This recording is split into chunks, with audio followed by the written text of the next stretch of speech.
Hi, in this video I'm going to be showing you the GeoSnapShot workspace, some simple navigation around our platform, and also some of the basic features that you can switch on and off so you can start to get an idea of the GeoSnapShot Schools platform before we dive into a lot more detail. So you will see a screen that looks similar to this in your school account. It will be a bit more empty than this to start off with. We've created a demonstration account here called Eleanor Heights, so a school called Eleanor Heights, and we've uploaded some demonstration photos to this, which we'll use to show you around the system. So the first thing here is to understand that this is your workspace. And the main part of your workspace here is about content libraries. And content libraries contain a range of pieces of management areas. One is folders, which you can create, and the other one is events down here. Folders are a way of really organizing your photos by year or by any type of folder structure that you want to, and you can create events within there. Or you can create events on your library area here, and events essentially contain as many albums as you want, and an album contains as many photos or videos as you want as well. So you can access the different menu items down the left hand side here. They're shown as icons when you minimize this area, but you can expand this so that you can see the detail and what they provide in there. So let's go into the profile area and have a look inside there, and we'll have a look around some of these menu items here.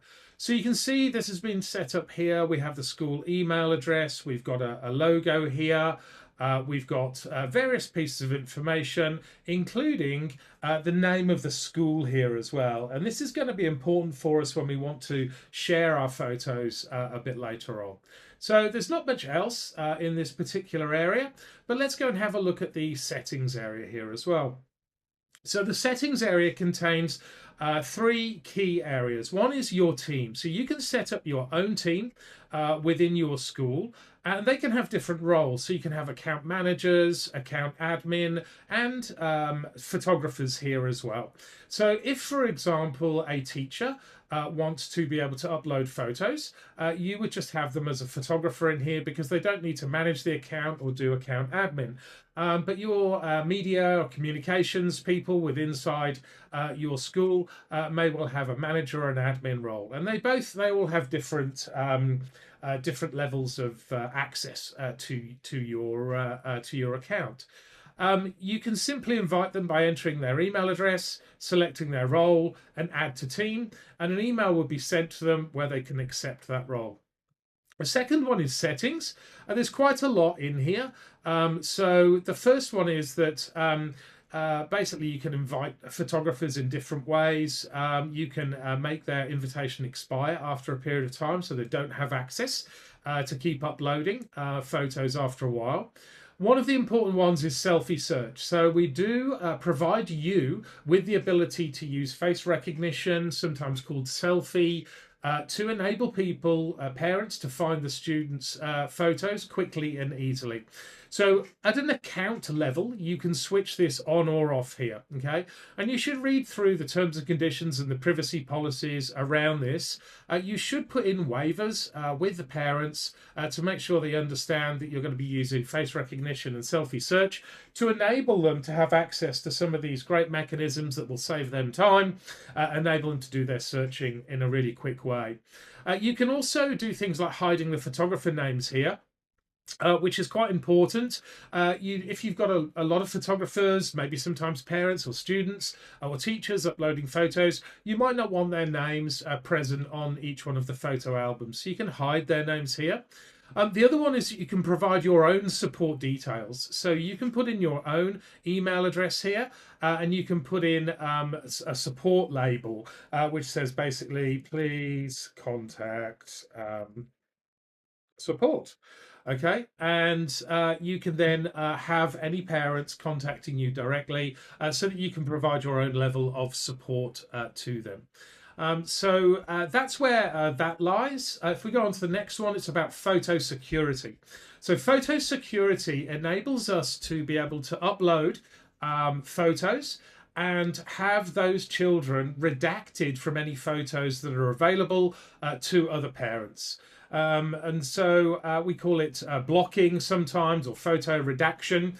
And you can see here that this student has a photo and they were in 10 photos. Well, each one of those photos has been redacted and no other parents can have access to those photos. Okay, we can see what those photos are here, or you can see as an admin of your account what those photos are. Okay, so you can tell parents, for example, hey, yes, your child was redacted, but here's some photos of them.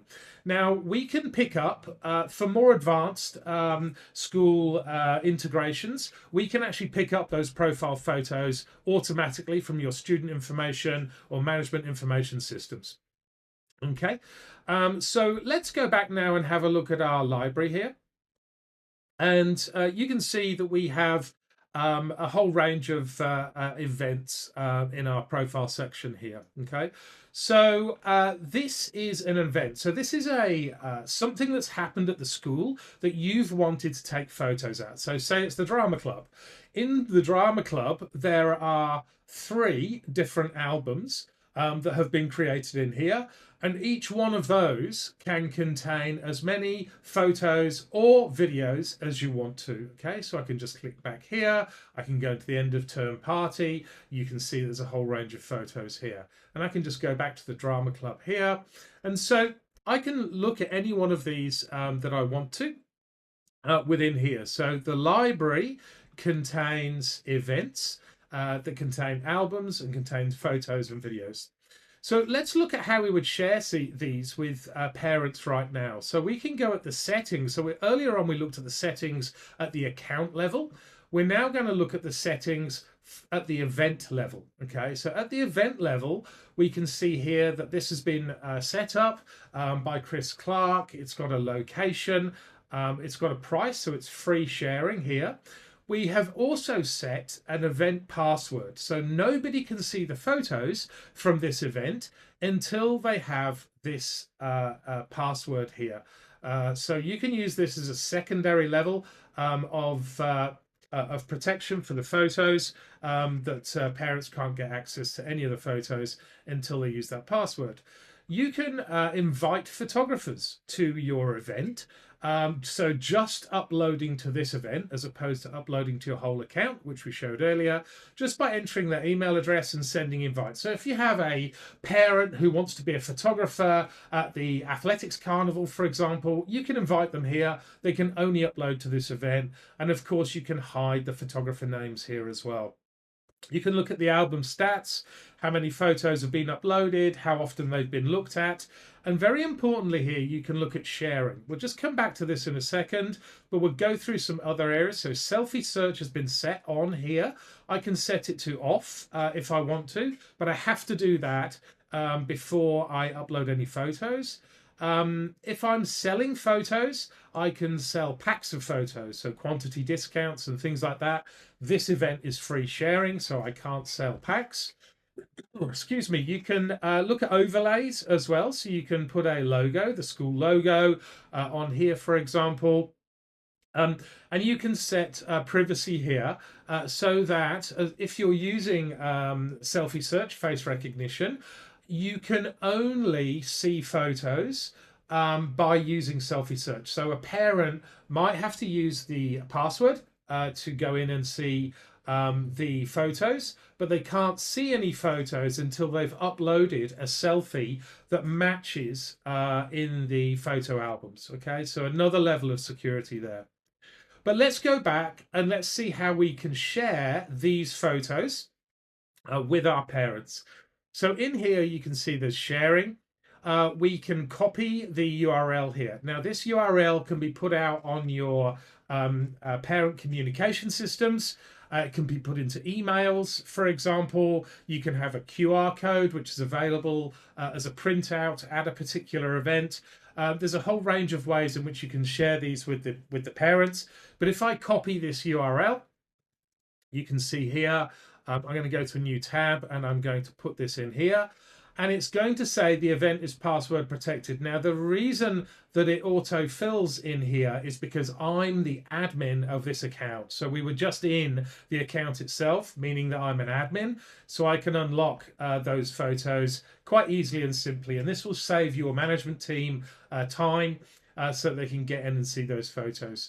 So you can see, we can see all the photos here now. There's videos included in there. So this is how you share the photos with your parents.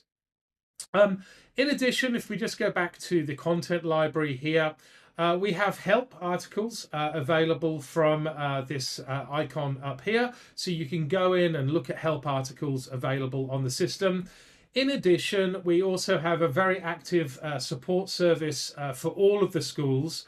And that is just support@geosnapshot.com. And that is enabling us to give you as a school help and support through your account and through any questions that you've got here. As I mentioned earlier on, you can set up your own support details for your parents to contact you through this area here as well. So a very quick overview of some of the high-level features of GeoSnapShot. We're going to get into now uploading and sharing photos from an event. Thank you.